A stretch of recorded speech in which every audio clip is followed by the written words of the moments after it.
Sarado pa sila. Alright, since close pa, magpa ng coffee shop.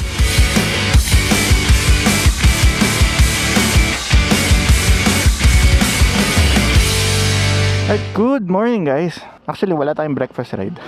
Pupunta lang tayo ng isang shop. Papayos tayo ng chain. Ayun, samahan niyo ako. Kailangan na ba natin magpalit ng chain? So naka 10,000 kilometers na tayo. 10,500 na tayo guys. In a span of almost 1 year of using this bike. May gusto akong i-try na coffee shop dito guys. Yung hindi ka naman talaga magkakape, pero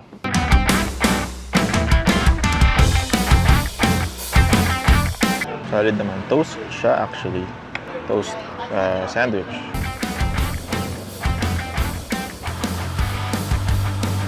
Nakahinga yung chain natin. Yan, wala na. Pag nag-downshift tayo, kumakagat na agad yung gear. Nice.